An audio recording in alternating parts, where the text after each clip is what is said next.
برقی اور مقناطیسی طاقتوں کے اوپر یہ آخری لیکچر ہوگا. ہم نے خاصا لمبا سفر طے کیا ہے اور ان دو طاقتوں کے بارے میں کچھ باتیں معلوم کی ہیں. آج کے لیکچر کا مقصد میرا یہ ہوگا کہ جیمز کلارک میکسویل کا عظیم کارنامہ جو اس نے سن 1865 میں انجام دیا تھا وہ آپ کے سامنے پیش کروں. یہ کارنامہ اتنا کیوں مانا جاتا ہے؟ اس کی وجہ یہ کہ میکسویل نے ان دو علیحدہ بالکل مختلف قوتوں کو یکجا کیا، ان کو متحد، اور اس سے جو نتائج برآمد ہوئے وہ اس قدر اہم ہیں کہ آپ یہ کہہ سکتے ہیں کہ اس سے دنیا بدل گئی. اب ذرا اس کے اوپر سوچئے کہ برقی اور مقناطیسی طاقتیں ایک دوسرے سے اتنی مختلف کیوں ہیں. چلیے جو کچھ ہم نے پہلے سیکھا ہے گزشتہ 5-6 لیکچرز کے دوران اس کے اوپر ایک نظر ڈالتے ہیں. اب برقی طاقت یا الیکٹرک فورس، اس کی پہچان یہ ہے کہ جب آپ کسی چارج کو الیکٹرک فیلڈ کے اندر رکھتے ہیں تو اس کے اوپر ایک قوت عمل کرتی ہے، اور وہ قوت الیکٹرک فیلڈ کی جانب ہوتی ہے. جس سمت میں الیکٹرک فیلڈ ہے الیکٹرک فورس بھی اسی طرف ہے، اور اس کی طاقت F is equal to the charge into the electric field. Electric field چونکہ ایک ویکٹر ہے، فورس بھی ایک ویکٹر ہے، اور F کی ویلیو بنتی ہے Q into E. Electric field جتنا زیادہ طاقتور ہوگا، اس کی اسٹرینتھ جتنی زیادہ ہوگی تو فورس بھی اسی حساب سے زیادہ ہوگی. تو یہ ہے الیکٹرک فورس کی پہچان.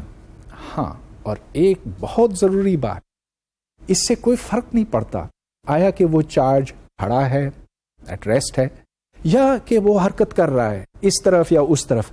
The force will always be in the direction of the electric field. Magnetic force اس سے بالکل مختلف ہے. اس کا فارمولا ہے F is equal to Q into V cross B. V velocity vector ہے، B میگنیٹک فیلڈ ہے. اور یہ دیکھیں کہ V کراس B کا مطلب ہے کہ جو فورس اس پر عمل کرتی ہے وہ V اور B دونوں کے پرپینڈیکولر ہے. تو اگر میگنیٹک فیلڈ اس طرف ہو اور ویلوسٹی اس طرف ہو تو فورس اس طرف ہوگی. لہذا الیکٹرک فیلڈ اور میگنیٹک فیلڈ میں بہت بڑا فرق ہے. تو پھر ہم کس طرح سے یہ کہہ سکتے ہیں کہ میکسویل نے ان کو متحد کیا، ان کو ایک ہی ثابت کیا؟ اب چلیے ہم آگے دیکھتے ہیں. الیکٹرک فیلڈ کہاں سے آتی ہے؟ What produces the electric field? اس کا منبع چارج ہوتا ہے، اور چارج سے electric field lines of force باہر نکلتی ہیں.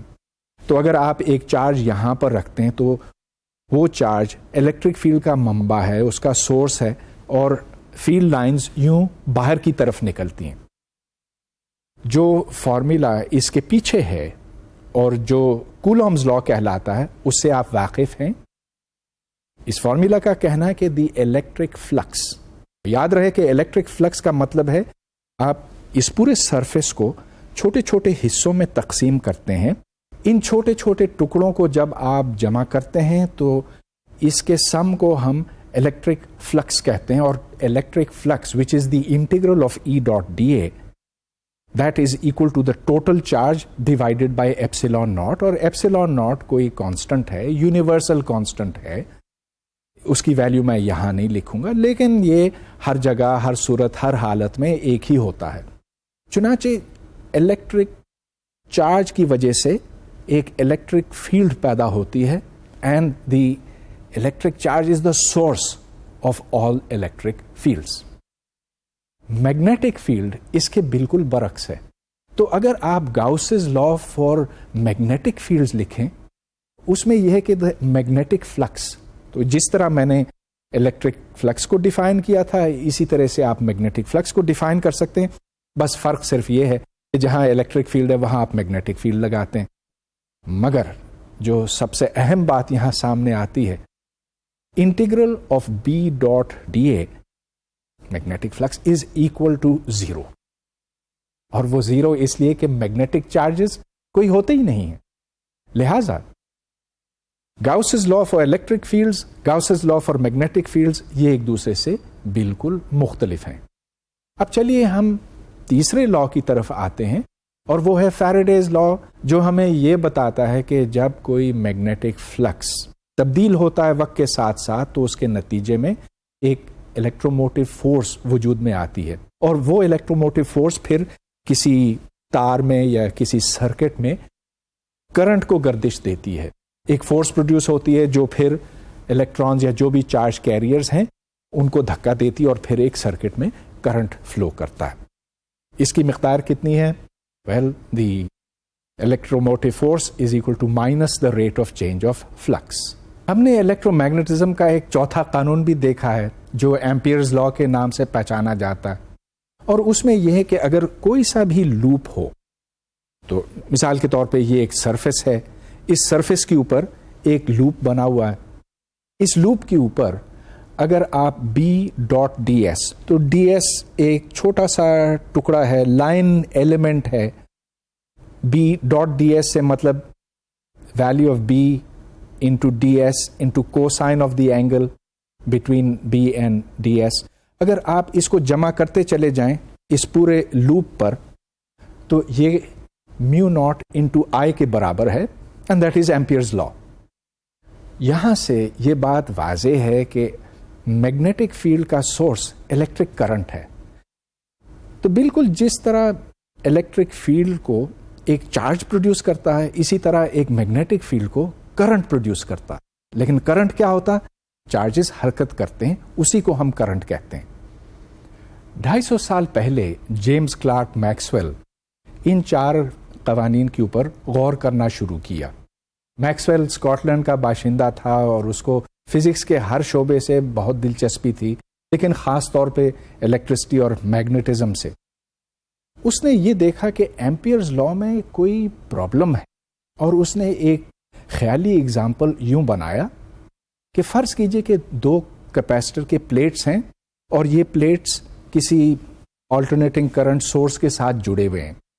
اب اگر یہ ایک اے سی سورس ہے تو جب ان پلیٹس کے درمیان الیکٹرک فیلڈ تبدیل ہوتی ہے تو اس کے نتیجے میں ایک کرنٹ تو ضرور فلو کرے گا. اب اس نے یہ سوچا کہ چلیے میں مختلف سرفیسز بناتا ہوں اور دیکھتا ہوں کہ ایمپیئرز لا کا اطلاق کس طرح سے ہوتا ہے. یہ ڈائیگرام آپ کے سامنے ہے، اس میں 4 مختلف سرفیسز بنے ہوئے ہیں جن کو میں نے 1, 2, 3 اور 4 لکھا ہے. اس میں ایمپیرین لوپ ایک ہی ہے. اس لوپ پر ہم integral B dot D s calculate کرتے ہیں، اور بقول ایمپیئرز لا کے integral B dot D S is equal to mu not into I. تو اب اگر آپ سرفیس 1, 2 اور 4 چوز کرتے ہیں تو چونکہ ایک ہی کرنٹ اس تار میں سے گزر سکتا ہے، اس واسطے integral of B dot D S is equal to mu not into I. یہاں پر انکلوز کرنٹ آئی ہے. لیکن اب فرض کیجئے کہ میں 1, 2 اور 4 کی بجائے نمبر 3 چوز کرتا ہوں، تو پھر انکلوز کرنٹ 0 ہے، اور اس واسطے integral B dot D S is equal to 0. اب یہ کیسے ہو سکتا ہے کہ integral B dot D s ایک صورت میں آئی ہو، دوسری صورت میں 0 ہو؟ یہاں تو ایک تضاد ہے، اور وہ تضاد تو صرف اسی صورت میں حل ہو سکتا ہے کہ اگر کوئی اور کرنٹ بھی ہو، کوئی اور ایفیکٹو کرنٹ ہو جو میگنیٹک فیلڈ پروڈیوس کرتا ہو. اس کو میکسویل نے ڈسپلیسمنٹ کرنٹ کہا. تو میکسویل نے ایمپیئرز لا کو یوں جنرلائز کیا، اور اس نے کہا کہ there is such a thing as a displacement current which is added on to the other current، اور جو اس کی جنرلائزیشن بنتی ہے وہ ہے integral B dot D S is equal to mu not into the total current, اور total current سے مراد I plus the displacement current I D, جہاں آئی ڈی کی قیمت ہے minus D phi by D T multiplied by epsilon not.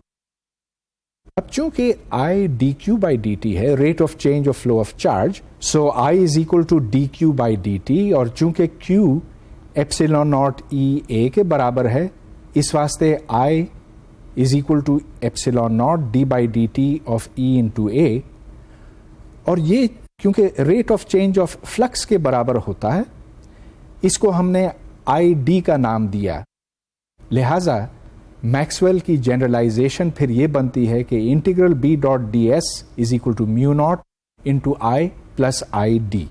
دوسرے لفظوں میں آپ یہ بھی کہہ سکتے ہیں کہ اگر یہ اضافی ٹرم نہ ہوتی، میکسویل نے آئی میں اضافہ نہ کیا ہوتا، تو پھر کرنٹ کنسرو نہیں ہوتا، جس کا مطلب یہ کہ چارجز ختم ہو جاتے، ایک تار میں سے گزرتے گزرتے وہ کہیں غائب ہو جاتے، اور کنزرویشن آف چارج تو ایک بہت بنیادی اصول ہے، لہذا کنزرویشن آف چارج کو قائم رکھنے کے واسطے میکسویل اس اضافی ٹرم کو انوینٹ کرنے پر مجبور ہوا، اور یہ میتھمیٹیکل فزکس کا بہت بڑا کمال ہے۔ اب جو ایکویشنز ہمارے سامنے آتی ہیں وہ الیکٹرو میگنیٹزم کی مکمل ایکویشنز ہیں، جو 250 سال میں بدلنے کی ضرورت نہیں پڑی ہے، اور جس کو ہم نے ہزاروں اور بلکہ آپ یہ کہیے کہ لاکھوں مختلف سچویشنز میں ٹیسٹ کیا ہے، اور بار بار یہ دیکھا ہے کہ ان میں ذرا بھی کوئی عیب، کوئی خرابی نہیں ہے۔ یہ ایکویشنز اب میں آپ کے سامنے رکھتا ہوں، اگرچہ آپ نے یہ ساری دیکھی ہیں، لیکن اب ان میں ایک فرق ہے، اور وہ ہے ڈسپلیسمنٹ کرنٹ کی وجہ سے۔ تو باقی ایکویشنز ساری وہی ہیں جو آپ نے پہلے دیکھی ہیں، Gauss's law for electricity, for magnetism, Ampere's law, اور جو آخری ایکویشن آپ دیکھ رہے ہیں that is integral B dot D L is equal to mu not into I plus epsilon nought D phi by D T. تو Maxwell نے اصل میں یہ بات معلوم کی کہ ایک الیکٹرک فیلڈ جب تبدیل ہوتا ہے تو اس کا اثر بالکل وہی ہوتا ہے جو ایک کرنٹ کا ہے، کرنٹ کے فلو سے میگنیٹک فیلڈ پیدا ہوتا ہے، اور اسی طرح سے چینجنگ الیکٹرک فیلڈ کے سبب ایک میگنیٹک فیلڈ پیدا ہوتا ہے۔ اسی واسطے ایک الیکٹرانز کا کرنٹ ہو یا ایک ڈسپلیسمنٹ کرنٹ ہو، ڈسپلیسمنٹ کرنٹ یاد رہے that is proportional to rate of change of electric flux, دونوں کا اثر ایک ہی ہے۔ تو جب بھی کوئی الیکٹرک فیلڈ اپنی ویلیو چینج کرتی ہے تو اس کے نتیجے میں ایک میگنیٹک فیلڈ پروڈیوس ہوتا ہے۔ اس سے ایک انتہائی اہم نئی بات سامنے آتی ہے کہ الیکٹرو میگنیٹک ویوز، ایسی ویوز جو خلا میں سے گزر سکتی ہیں، ان ایکویشنز کے نتیجے میں ایگزسٹ کر سکتی ہیں۔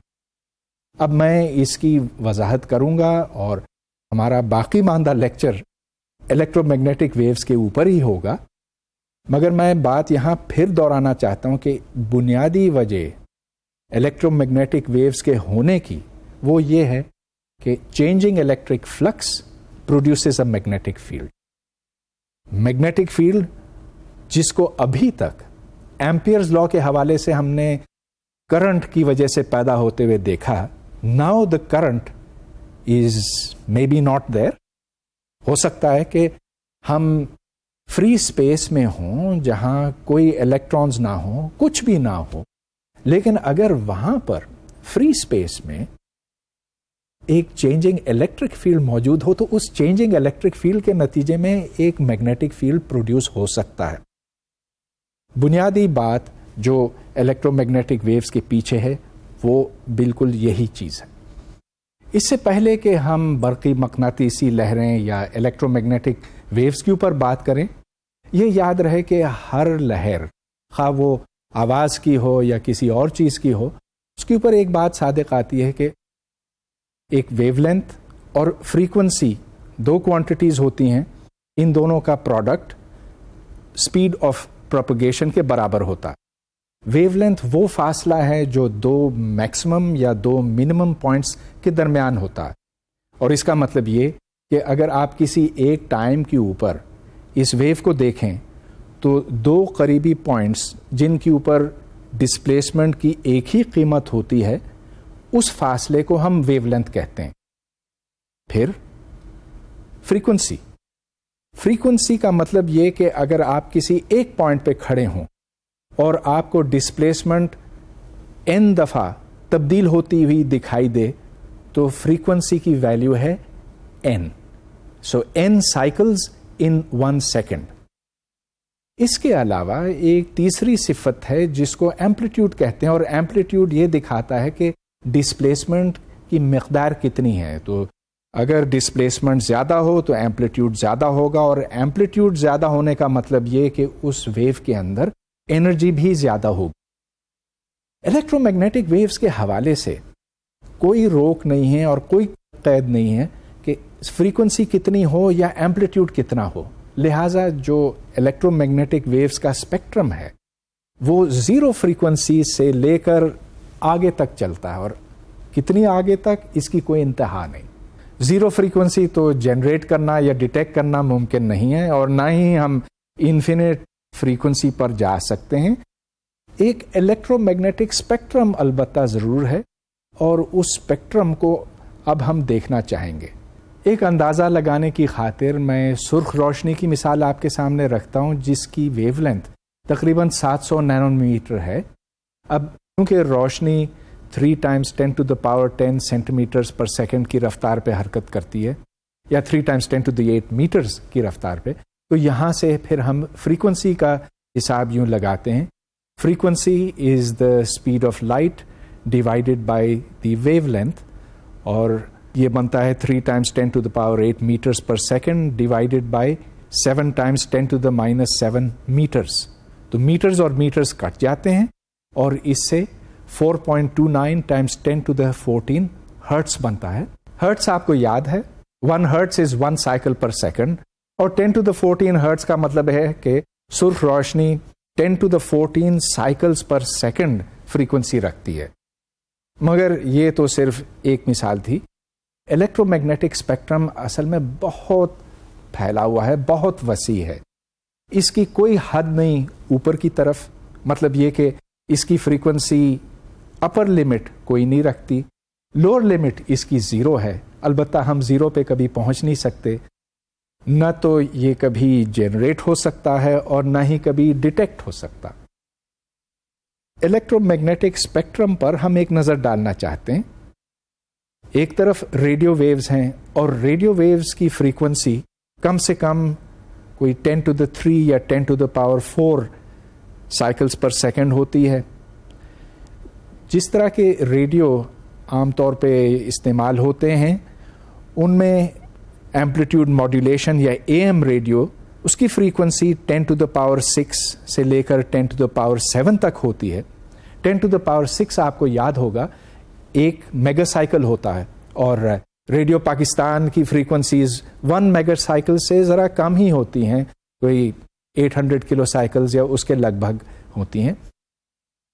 ایمپلیٹیوڈ ماڈولیشن جس کی میں بعد میں تفصیل سے بات کروں گا, اس میں کلو ہرٹز اور ہنڈریڈز آف کلو ہرٹز میں فریکوینسیز رکھی جاتی ہیں. لیکن جو لانگ ویو ریڈیو ہے اس کی فریکوینسی اس سے بہت کم ہوتی ہے, اور اب وہ زیادہ استعمال بھی نہیں ہوتا, پرانے زمانوں کی ایک چیز ہے. FM ریڈیو وہ 100 میگا ہرٹز یا 100 میگا سائیکلز پر سیکنڈ پہ چلتا ہے. اس کے فائدے اور نقصانات ہیں جس کی بات میں بعد میں کروں گا, مگر یہ تو ریڈیو فریکوینسیز ہے. اس سے اوپر پھر ٹیلی ویژن کی فریکوینسی آتی ہے. ٹیلی ویژن کی فریکوینسی 10⁸ سے لے کر 10⁹ ہرٹز تک ہوتی ہے, اور اس کے بعد پھر مائکرو ویو کا اسپیکٹرم شروع ہو جاتا ہے. اور مائکرو ویو سے آپ کسی حد تک واقف ہیں, کم از کم یہ کہ ہمارے گھروں میں مائکرو ویو اوونز ہوتے ہیں, ان اوونز میں ہم کھانا رکھتے ہیں اور مائکرو ویوز کے ذریعے سے وہ گرم ہو جاتا ہے. کوئی آگ لگانے کی ضرورت نہیں ہوتی ہے, کوئی چولہا جلانے کی ضرورت نہیں ہوتی. اب مائکرو ویوز کی فریکوینسی جو ہے وہ تقریباً 10⁻12 ہرٹز ہوتی ہے, اور اس سے جو متعلقہ ویو لینتھ بنتی ہے that is about 1 to 5 centimetres. تو یہ سینٹی میٹر ویوز کہلاتی ہیں. سینٹی میٹر ویوز آسمان میں بھی ہیں, اور یہ ان باقیات میں سے ہیں جو بگ بینگ کے بعد آج بھی موجود ہیں. جب ہم کاسمولوجی اور ایسٹرو فزکس کی بات کریں گے تب میں یہ 3 ڈگریز کے بلیک باڈی ریڈیشن کی بات کروں گا, اور یہ مائکرو ویو ریڈیشن ہے. اب مائکرو ویو سے آپ اوپر جائیں تو اس کے بعد پھر لائٹ آتی ہے, وہ روشنی جس کا میں نے ابھی ذکر کیا تھا اور سرخ روشنی کی میں نے فریکوینسی بھی نکالی تھی، it's about 10 to the power 14 hertz. پھر روشنی سے اوپر الٹرا وائلٹ لائٹ آتی ہے، پھر الٹرا وائلٹ لائٹ سے اوپر ایکس ریز آتے ہیں. ایکس ریز وہ جن کی مدد سے ہم جسم کے تھرو دیکھ سکتے ہیں اور جس سے ہمارے جسموں کا پورا ڈھانچہ فوٹوگرافک فلم پر آ جاتا ہے. مگر یہ ایکس ریز انتہا نہیں، اس کے بعد پھر گاما ریز آتی ہیں اور پھر گاما ریز کے بعد اور بھی زیادہ فریکوینسی ہے، اور جیسا کہ میں نے آپ کو تھوڑی دیر پہلے بتایا اس کی کوئی حد نہیں. ریڈیو ویوز ہوں یا گاما ریز، یہ سب ایک ہی رفتار پر حرکت کرتی ہیں. گویا کہ the frequency does not affect the speed. اب ہمیں اس کا کیسے پتا؟ اب یہ دیکھیں کہ سورج سے جو روشنی نکلتی وہ کسی ایک فریکوینسی کی نہیں ہوتی، لیکن یہ سب ایک ہی وقت پر پہنچتی ہیں. جب سورج غروب ہوتا ہے یا جب بادل سامنے آ جاتے ہیں تو ظاہر ہے کہ ساری روشنی، ساری گرمی ایک ہی وقت پر ختم ہو جاتی ہے، کم ہو جاتی ہے.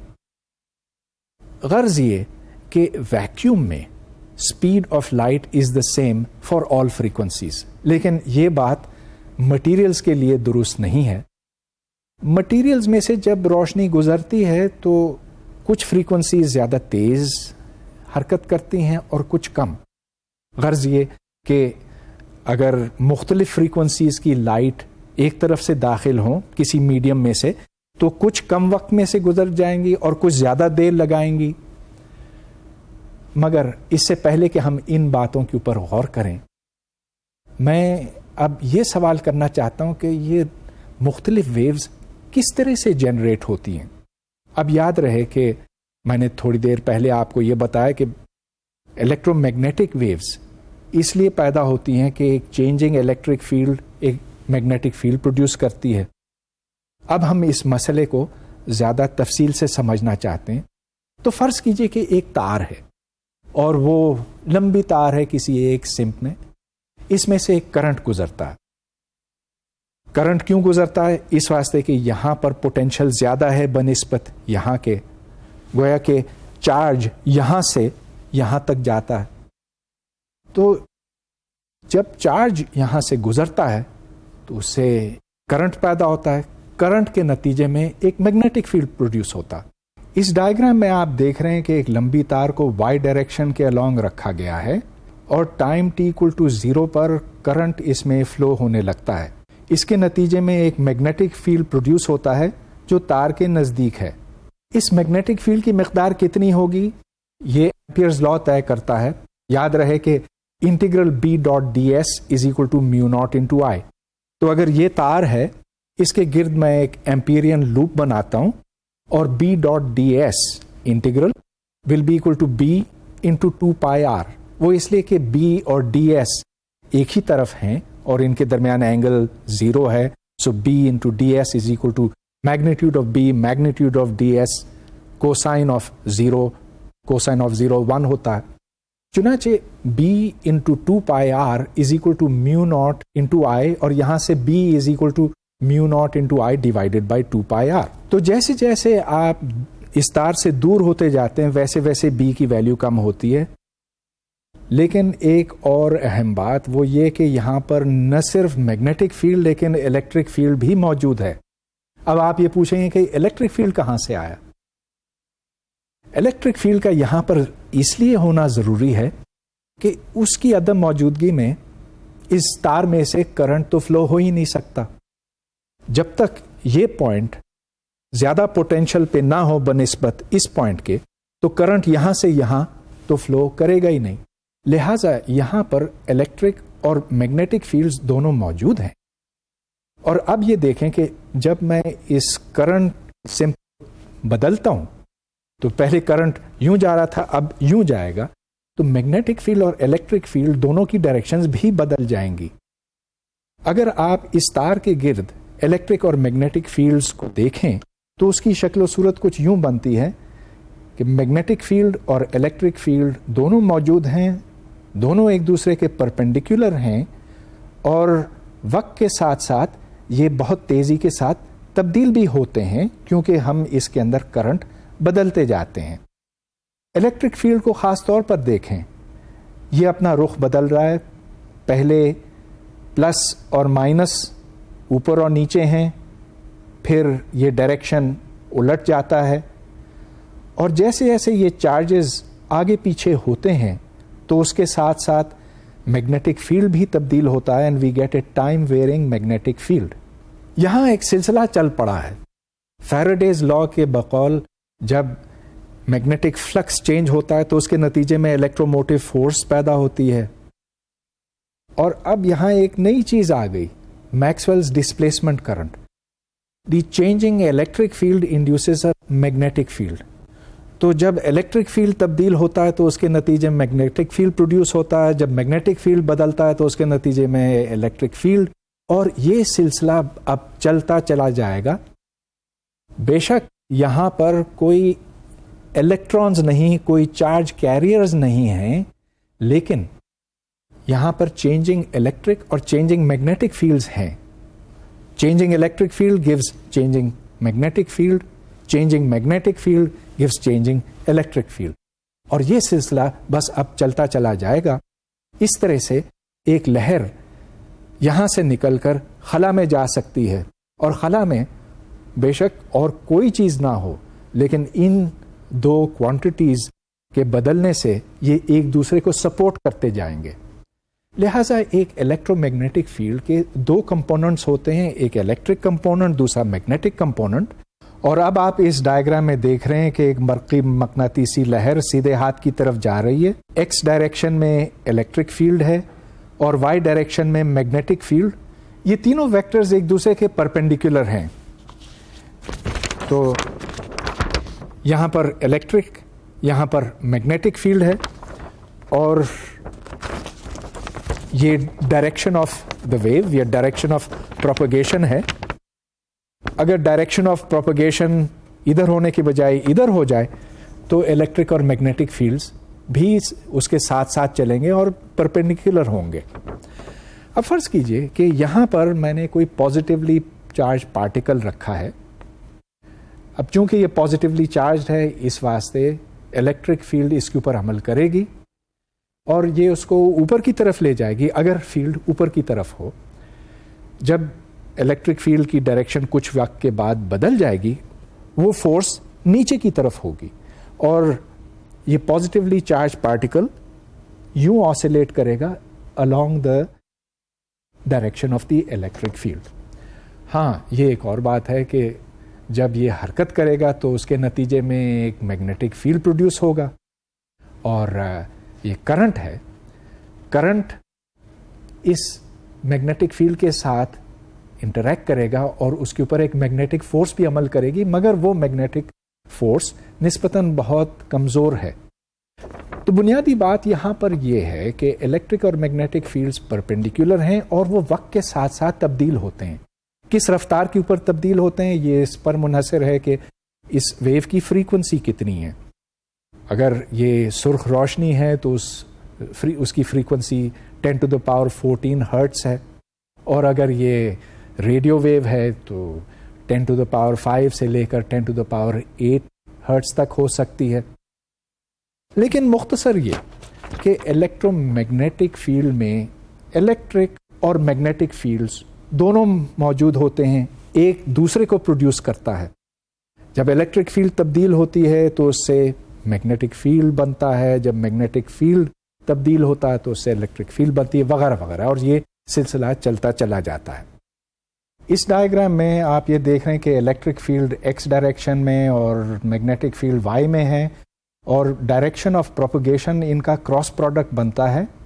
So S is the unit vector in the X direction cross the unit vector in the Y direction. یہاں پر الیکٹرک اور میگنیٹک فیلڈز کو میں نے سائنوسوئڈل شیپ دی ہوئی ہے. اس کا مطلب یہ کہ وقت کے ساتھ یا فاصلے کے ساتھ الیکٹرک اور میگنیٹک فیلڈز سائن کے حساب سے تبدیل ہوتے ہیں, اور اس سائن کا آرگیومنٹ ہے kz-ωt. اب kz-ωt میں اومیگا از c into k, اور آپ کو یاد ہوگا کہ جب میں نے آواز کی لہروں کی بات کی تھی تب سائن اور کوسائن ان کی بھی بات ہوئی تھی. یہاں میں سائن کی بجائے کوسائن بھی لگا سکتا تھا، لیکن اپنی آسانی کی خاطر میں نے سائن ہی رکھا ہے. اگر آپ کے زیڈ مائنس اومیگا ٹی کو فکس کر لیں، فرض کیجئے کہ وہ ویلیو فکسڈ ہے ایٹ 0، تو پھر کے z minus omega t is equal to 0، اور اس سے یہ بات سامنے آتی ہے کہ Z is equal to C into T, اس واسطے کہ omega is equal to C into K. So the wave moves in the Z direction at the speed of light. Z is equal to C into T. اس کا یہ مطلب بنتا ہے کہ اگر ہم اس ویو کے ساتھ ساتھ چلنا چاہیں تو پھر ہمیں روشنی کی رفتار پر سفر کرنا ہوگا. اس لہر کے گرد اگر ہم ایک سرفیس بنائیں تو گاؤسز لا کے اطلاق سے ہمیں یہ معلوم ہوتا ہے کہ اس سے ٹوٹل الیکٹرک فلکس اور ٹوٹل میگنیٹک فلکس دونوں 0 ہیں. اس کی وجہ واضح ہے، کیونکہ گاؤسز لا کا یہ کہنا ہے کہ magnetic flux is equal to the magnetic charge enclosed inside the surface, اور میگنیٹک چارج تو کبھی ہوتا ہی نہیں ہے، وہ 0 ہے. لیکن الیکٹرک فلکس بھی 0 ہے، اس واسطے کہ اس کے اندر کوئی الیکٹرک چارج بھی موجود نہیں ہے. ہاں، الیکٹرک اور میگنیٹک فیلڈز ہیں لیکن چارجز نہیں ہیں، اور یہ لہر جو ہے وہ خود بخود آگے چلتی چلی جاتی. یہاں ایک بات میں کہتا چلوں گا کہ میکسویل کا خیال یہ تھا کہ جس طرح آواز کو ہوا کی ضرورت ہوتی ہے، کسی ذریعے کسی میڈیم کی ضرورت ہوتی ہے، اسی طرح سے الیکٹرو میگنیٹک ویوز کے لیے بھی کوئی ذریعہ کوئی میڈیم ہونا چاہیے، اور اس نے اس کو ایک نام دیا تھا ایتھر. ایتھر کو بہت تلاش کیا گیا لیکن ایتھر کبھی ملا نہیں، اور آج ہم جانتے ہیں کہ اصل میں ایتھر ہے بھی نہیں، کہ یہ لہریں میگنیٹک اور الیکٹرک فیلڈز ایک دوسرے کو سپورٹ کرتی جاتی ہیں اور ان کو کسی اور چیز کا سہارا نہیں چاہیے ہوتا. اب میں ایک دوسرے موضوع کی طرف آتا ہوں. ہم یہ برقی مقناطیسی لہریں آخر کس طرح سے بناتے ہیں، یہ کس طرح سے جنریٹ ہوتی ہیں؟ بنیادی بات یہاں پر یہ ہوگی کہ جہاں چارجز ایکسیلریٹ کریں، جہاں کرنٹ تبدیل ہو، تو وہاں سے یہ برقی مقناطیسی لہریں برآمد ہوتی ہیں، باہر کی طرف نکلتی ہیں. اس کو اب ہم زیادہ تفصیل سے سمجھنا چاہیں گے. اس ڈائیگرام میں آپ دیکھ رہے ہیں کہ ایک انرجی سورس، وہ ٹرانسمیٹر ہو سکتا ہے یا اس کو کوئی بھی اور نام دیں، اس سے ایک کرنٹ نکلتا ہے جو ٹرانسفارمر میں سے گزر کر ایک اینٹینا تک پہنچتا ہے. اس اینٹینا میں الیکٹرانز ہیں جو حرکت کرتے ہیں، ایک کرنٹ اس اینٹینا میں فلو ہوتا ہے، اور اس کرنٹ کے فلو ہونے سے الیکٹرانز آگے پیچھے حرکت کرتے ہیں. ان کی حرکت سے، اس کرنٹ کی وجہ سے، اس تبدیل ہونے والے کرنٹ کی وجہ سے لہریں باہر کی طرف نکلتی ہیں. اس بات کو اور اینٹیناز کو ہم بہتر طور پر سمجھنا چاہیں گے. اینٹیناز کئی قسموں کے ہوتے ہیں. ایک تو رنگ اینٹینا ہوتا ہے، تو اس میں یہ ہوتا ہے کہ ایک رنگ میں سے کرنٹ گزرتا ہے، جہاں سے شروع ہوتا ہے وہیں سے واپس آتا ہے، اور یہ بہت تیزی کے ساتھ اپنی سمت بدلتا رہتا ہے. اس کے نتیجے میں ایک میگنیٹک فیلڈ پروڈیوس ہوتا ہے. اس میگنیٹک فیلڈ کے تبدیل ہونے سے، اور یہاں پر فیراڈیز لا کی بات آتی ہے. فیراڈیز لا کا یہ کہنا ہے کہ if there is a changing magnetic flux there will be an induced electromotive force. تو اس چینجنگ میگنیٹک فلکس کی وجہ سے الیکٹرک فیلڈ پروڈیوس ہوتی ہے. وہ الیکٹرک فیلڈ جب چینج ہوتی ہے تو اس سے میگنیٹک فیلڈ پروڈیوس ہوتی ہے، اور پھر یہ سلسلہ یوں آگے چلتا ہے. تو یہ ایک لوپ اینٹینا ہے. ایک تو اور طرح کا اینٹینا ہے جو الیکٹرک ڈائپول اینٹینا کہلاتا ہے، اور اس کی بیسکلی 2 تاریں ہوتی ہیں.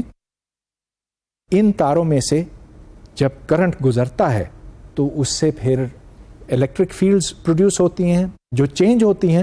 الیکٹرک فیلڈ جب چینج ہوتا ہے تو اس سے میگنیٹک فیلڈ پروڈیوس ہوتا ہے، اور یہ سلسلہ اس طرح سے آگے چلتا ہے. چلیے اس کو زیادہ نزدیک سے دیکھتے ہیں. تو یہاں پر میں نے ایک سورس رکھا ہے، V of t is equal to V naught cosine omega t. اور اومیگا فرض کیجئے کہ ریڈیو فریکوینسی ہے، تو اس اینٹینا میں اوپر کا حصہ پازیٹیولی چارج ہے، نیچے کا حصہ نیگیٹیولی چارج ہے، چنانچہ ایک الیکٹرک فیلڈ موجود ہے جو پازیٹیو سے نیچے کی طرف ہے. یہ الیکٹرک فیلڈ ان تاروں کے نزدیک زیادہ انٹینس ہے، جیسے جیسے آپ دور جاتے ہیں ظاہر ہے کہ اس کی شدت کم ہوتی ہے. اب یہ ایک سائیکل کا ایک فیز ہے، جب اوپر پازیٹیو ہے اور نیچے نیگیٹو ہے. اب یہ دیکھیں کہ سائیکل کے اگلے حصے میں نچلا حصہ پازیٹیو ہوگا اور اوپر والا حصہ نیگیٹو، لہٰذا الیکٹرک فیلڈ کی ڈائریکشن بدل جائے گی. اس وقت اوپر کا حصہ نیگیٹو ہے، نیچے کا پازیٹیو ہے، لہٰذا الیکٹرک فیلڈ کی ڈائریکشن بدل گئی ہے. اور الیکٹرک فیلڈ کی ڈائریکشن بدلنے سے اب میگنیٹک فیلڈ کی ڈائریکشن بھی بدل جائے گی، کیونکہ the rate of change of the electric field has also change.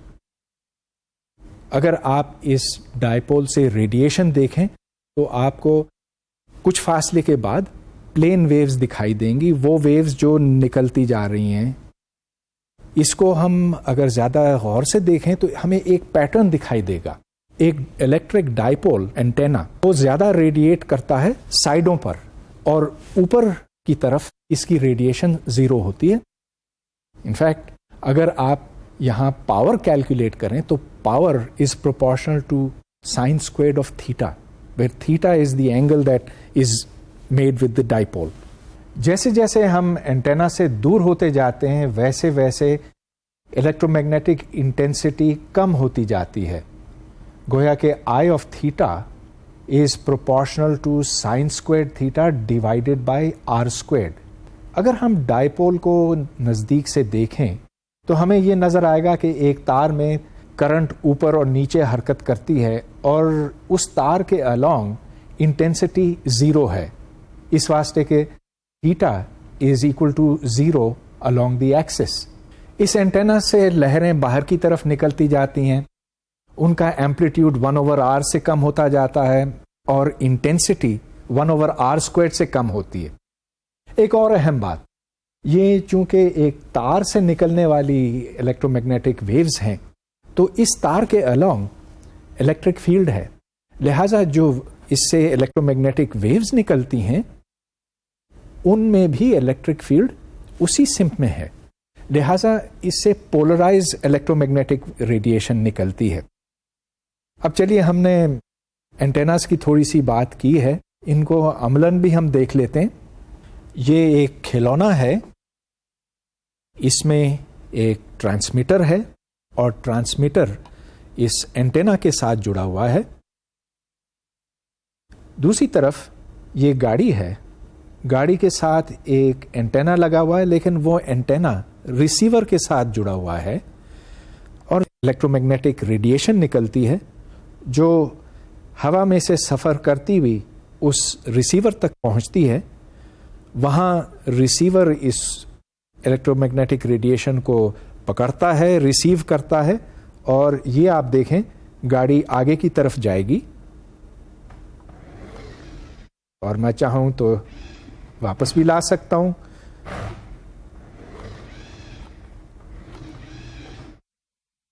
تو یہاں پر بنیادی بات یہ ہے کہ اس ٹرانسمیٹر کے اندر ٹرانزسٹرز ہیں، کیپیسٹرز، انڈکٹرز اور ریزسٹرز، یہ ساری الیکٹرانکس ہیں، اور اس الیکٹرانکس کے پیچھے ایک سادہ بیٹری ہے.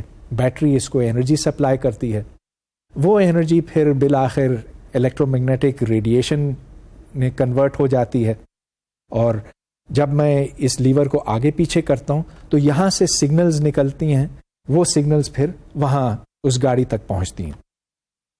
اس اینٹینا کے اندر میرے اس لیور کو دبانے سے الیکٹرانز اوپر نیچے یوں حرکت کرتے ہیں، اور جب یہ حرکت کرتے ہیں تو اس کا مطلب یہ کہ چینجنگ کرنٹ ہوتا ہے، جس کے نتیجے میں ایک چینجنگ میگنیٹک فیلڈ پیدا ہوتا ہے. Changing magnetic field means changing electric field, اور یہ پھر الیکٹرو میگنیٹک ریڈیشن کی صورت میں آگے نکلتی ہے.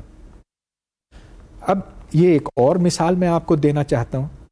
یہاں پر ایک آر ایف جنریٹر ہے، ریڈیو فریکوینسی جنریٹر، اور اس میں آپ یہ دیکھیں کہ کئی ڈائلز ہیں. یہ سائنسی اور ایکسپیریمنٹل کاموں کے لیے استعمال ہوتا ہے. اس ریڈیو فریکوینسی جنریٹر سے ہم کئی مختلف فریکوینسیز جنریٹ کرتے ہیں. ان کا ایمپلیٹیوڈ اور فریکوینسیز دونوں ہمارے کنٹرول میں ہیں. اسی واسطے ہم اس کو مختلف تجرباتی کاموں کے واسطے استعمال کرتے ہیں. تو یہاں پر آپ یہ دیکھیں کہ مختلف رینجز ممکن ہیں.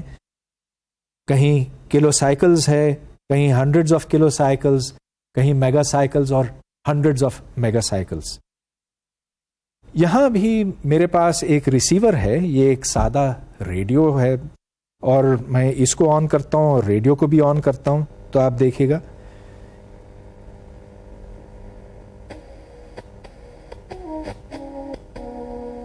اس وقت ایک اسٹیشن لگا ہوا ہے. Hi, this is Meera and you are listening to my favorite radio channel Mast. اور اب میں نے فریکوینسی بالکل اس کی فریکوینسی کے ساتھ ملا دیا, چنانچہ میں نے اس اسٹیشن کو بلاک کر دیا. تو یہاں سے ویوز نکلتی ہیں, لیکن یہاں آپ یہ پوچھیں گے کہ اینٹینا کہاں ہے, وہ ڈائیپول کہاں ہے, یا وہ رنگ اینٹینا کہاں ہے. نہیں, میرے پاس یہاں اینٹینا بہت سادہ ہے. وہ صرف یہ ہے, یہ تار ہے, یہ پن ہے, اور یہ پن ہی کافی ہے. اس میں جب الیکٹرانز حرکت کرتے ہیں تو یہاں سے بھی ریڈیشن نکلتی. اور یہ دیکھیں کہ اب میں All for just 2 reasons. I'm here and you're there. I miss you. I miss. میں نے اس کو ایک اور فریکوینسی پر بلاک کر دیا. تو جب ریڈیو فریکوینسی جنریٹر سے ریڈیو کے اندر کافی مقدار میں انرجی پہنچتی ہے تو اس کے سرکٹس گڑبڑا جاتے ہیں, بلاک ہو جاتے ہیں اور اس کی ریسیپشن بند ہو جاتی ہے. اب میں ایک دوسرے موضوع کی طرف آنا چاہتا ہوں. وہ یہ کہ ریڈیو کی لہروں کے ذریعے سے ہم انفارمیشن کو کیسے ایک جگہ سے دوسری جگہ منتقل کرتے ہیں. اب تو میں یہاں پر ایف ایم سن رہا تھا, لیکن میں اے ایم بھی سن سکتا ہوں اور آپ بھی سنتے ہیں. یہ اے ایم اور ایف ایم ہوتے کیا ہیں, اس کی تفصیلات ہم اب جاننا چاہتے ہیں. ایمپلیٹیوڈ ماڈولیشن, اس میں بیسک بات یہ ہے کہ جو الیکٹرو میگنیٹک ویوز کی ایمپلیٹیوڈ ہوتی ہے, مطلب یہ کہ ان کا سائز یا ان کی انٹینسٹی, اس کو بڑھایا یا گھٹایا جاتا ہے ڈپینڈنگ آن دا سگنل. تو میرا مطلب یہ کہ فرض کیجئے کہ ہم آواز ایک جگہ سے دوسری جگہ تک پہنچانا چاہتے ہیں, یعنی کہ ہمارا سگنل ساؤنڈ ہے, تو پھر جو ایمپلیٹیوڈ الیکٹرو میگنیٹک ویو کا ہے وہ بڑھتا ہے یا گھٹتا ہے آواز کی ایمپلیٹیوڈ کے مطابق. چنانچہ اگر آپ اس تصویر میں دیکھیں تو یہاں پر جو ایمپلیٹیوڈ ہے وہ بدلتا جا رہا ہے سگنل اسٹرینتھ کے مطابق. ریڈیو الیکٹرو میگنیٹک ویو کو ہم نے یہاں کیریئر کا نام دیا ہے, اس کے ساتھ جو آواز ہے اس کو سگنل کہا گیا ہے, اور اس طرح سے جو الیکٹرو میگنیٹک ویو اینٹینا میں سے نکلتی ہے وہ ماڈولیٹڈ ہوتی ہے, جس کا مطلب یہ کہ جو آؤٹ پٹ ہے اس کا ایمپلیٹیوڈ بڑھتا یا گھٹتا ہے آواز کے حساب سے. اس کے برعکس فریکوینسی ماڈولیشن میں ہم ایمپلیٹیوڈ کو کانسٹنٹ رکھتے ہیں, لیکن اس میں فریکوینسی بڑھائی یا گھٹائی جاتی ہے. اب فریکوینسی ماڈولیشن تو قدرے نئی چیز ہے. جب شروع کے زمانے میں ریڈیو ایجاد ہوا تھا تو صرف ایمپلیٹیوڈ ماڈولیشن ہی استعمال ہوتا تھا. اس کی وجہ یہ ہے کہ ایمپلیٹیوڈ ماڈولیشن کو آپ بڑی آسانی سے پروڈیوس کر سکتے ہیں اور پھر اس کو ڈیٹیکٹ بھی کرتے ہیں آسانی کے ساتھ. اس کا طریقہ یہ ہے کہ جب ریڈیو کی لہریں کسی اینٹینا کے اندر داخل ہوتی ہیں ریسیور سائڈ کے اوپر, تو اس سے ایک کرنٹ حرکت میں آتا ہے. اب یہ کرنٹ جو ہے دونوں طرف فلو کرتا ہے, یہ اے سی کرنٹ ہے, اور اس میں اب ہم ہائٹ ڈیٹیکٹ کرنا چاہتے ہیں. مطلب یہ کہ جو انفارمیشن ہم نے اس کے اندر ڈالی تھی ٹرانسمیٹر سائڈ کے اوپر وہ ہم وصول کرنا چاہتے ہیں ریسیونگ سائڈ پر. تو اس کے لیے اس طرح کے سرکٹس آسانی سے استعمال ہو سکتے ہیں. یہ دیکھیں کہ اس میں صرف اے سی سگنل کو کسی ڈائیوڈ میں سے گزارنے کی ضرورت ہے، یا اگر ڈائیوڈ سے آپ بہتر کام کرنا چاہتے ہیں تو ایک ڈائیوڈ برج میں سے گزاریں، اور پھر اگر آپ چاہیں تو ایک کیپیسٹر سے، چھوٹے سے کیپیسٹر سے اس کے جو بمپس ہیں وہ نکال سکتے ہیں. غرض یہ کہ ایمپلیٹیوڈ ماڈولیشن آسان ہے ڈیٹیکٹ کرنا اور پروڈیوس کرنا، اور ممکن ہے کہ آپ میں سے کئی لوگوں نے چھوٹے ریڈیوز بنائے ہوں جس میں بنیادی طور پہ ایک ڈائیوڈ ہی ہوتا جس سے ڈی ماڈولیٹ کیا جاتا. لیکن فریکوینسی ماڈولیشن تھوڑا سا زیادہ کمپلیکیٹڈ ہے، بلکہ خاصا زیادہ کمپلیکیٹڈ ہے اس واسطے کہ جب آپ ساؤنڈ کو اس فریکوینسی کے ساتھ ملاتے ہیں، کیریئر فریکوینسی، مطلب یہ کہ وہ الیکٹرو میگنیٹک ویو جو یہاں سے وہاں جاتی ہے، تو اس فریکوینسی میں فرق آتا ہے، اور اس فریکوینسی میں فرق آواز کی انٹینسٹی کے مطابق آتا ہے. دوسری سائڈ پہ یعنی کہ ریسیونگ سائڈ کے اوپر آپ کو فریکوینسی ڈی ماڈولیشن کرنا ہوتی ہے، لیکن وہ تھوڑا سا زیادہ کمپلیکیٹڈ کام ہے، اس میں نہیں جانا چاہتا کیونکہ اس لیکچر میں وقت تھوڑا رہ گیا ہے. اس واسطے میں ایک جلدی سے دوسرے ٹاپک کی طرف اشارہ ہی کرنا چاہتا ہوں، اور وہ ہے پولرائزیشن. جیسا کہ میں نے آپ کو تھوڑی دیر پہلے بتایا، ایک اینٹینا سے جب ویوز نکلتی ہیں تو وہ پولرائزڈ ہوتی ہیں along the direction of the antenna. لیکن یہ تو ایک بڑی خاص کیس ہے. اگر آپ دوسری الیکٹرو میگنیٹک ویوز کو دیکھیں، مثال کے طور پر وہ جو سورج سے زمین تک پہنچتی ہیں، تو ان کی پولرائزیشن کسی بھی طرف ہو سکتی ہے. میرا مطلب یہ کہ اگر ویو یوں جا رہی ہے تو کوئی ضروری نہیں کہ الیکٹرک فیلڈ اس سمت میں ہو یا ایسے ہو یا ایسے ہو. زیادہ امکان اس بات کا ہے کہ وہ کسی بھی طرف ہو، اور اس کو ہم ان پولرائز کہتے ہیں. This is unpolarised electromagnetic radiation. اگر ایک electromagnetic wave z direction میں جا رہی ہو اور اگر یہ پولرائزڈ ہو along دی ایکس ڈائریکشن، تو E x is equal to E naught sine of k z minus omega t, اور باقی کمپوننٹس اس کے زیرو ہیں. جو میگنیٹک فیلڈ ہے وہ وائی ڈائریکشن میں ہے، اور اس کا ایمپلیٹیوڈ جس کو ہم بی ناٹ لکھ سکتے ہیں، B naught is equal to E naught divided by c, and B y is E naught over c sine of k z minus omega t. یہ ایک مثال بنتی ہے of a linearly polarised wave polarised in the direction x.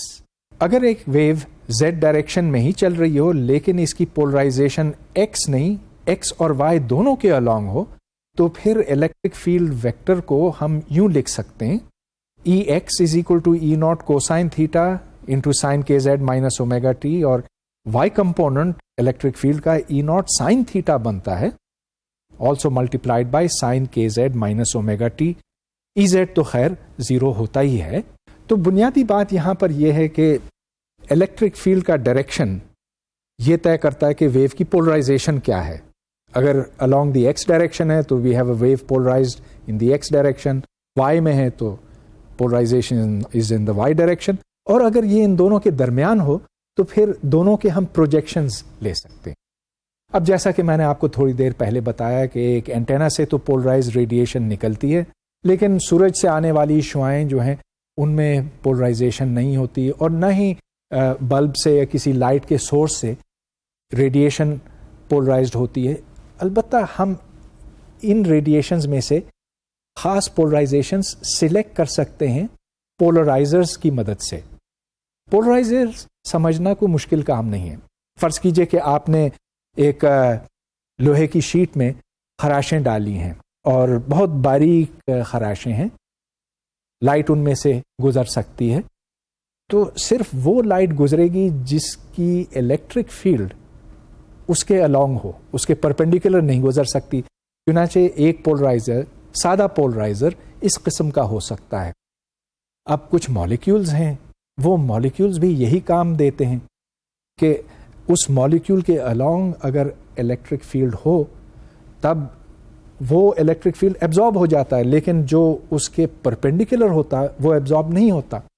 چنانچہ لمبے molecules اگر کسی material کے اندر موجود ہوں تو اس سے ہم پولرائزرز بنا سکتے ہیں. اور شاید آپ نے یہ دیکھا ہو کہ بعض کالے چشمے پولرائڈ گلاسز کہلاتے ہیں. پولرائڈ گلاسز میں یہ ہوتا ہے کہ you only select out one particular polarisation, اور اس سے پھر بعض چیزیں بہتر نظر آتی ہیں، گلیئر کم ہو جاتا ہے وغیرہ. قدرت کی دو بظاہر بالکل مختلف قوتوں کو یکجا کرنا، ان کو متحد کرنا، یہ ایک بہت بڑا کارنامہ تھا جو جیمز کلارک میکسویل نے آج سے 250 سال پہلے انجام دیا تھا. اور یہ میتھمیٹکس کی بنیاد پہ ہوا. اس وقت یہ بالکل خیال نہیں تھا کہ اس سے کیا کچھ نکلے گا.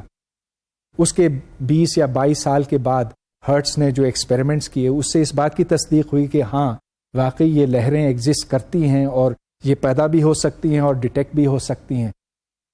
اب کوئی تقریباً 40-45 سال پہلے اسی نوعیت کا ایک اور کام بھی ہوا جس میں قدرت کی 3 بنیادی طاقتوں کو متحد کیا گیا.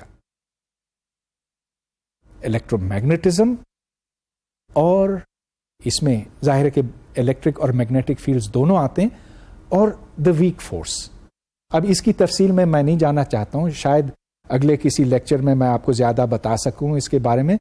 لیکن یہ کام انجام دینے والا ایک پاکستانی تھا جس کا نام ہے پروفیسر عبدالسلام. پروفیسر سلام سے کوئی 20 سال پہلے یہ دعوت دی گئی کہ وہ اسکاٹ لینڈ میں جیمز کلارک میکسویل کی برسی پر اپنے خیالات کا اظہار کریں. He was the chief guest speaker, اور یہ ایک بہت میرا خیال ہے موزوں اور بہت اچھی بات تھی اس واسطے کہ پروفیسر سلام نے بھی اسی طرح کا کام انجام دیا. اب ہمیں یہ نہیں پتا کہ اس کے نتیجے میں کیا نتائج برآمد ہوں گے، یہ تو وقت ہی بتائے گا.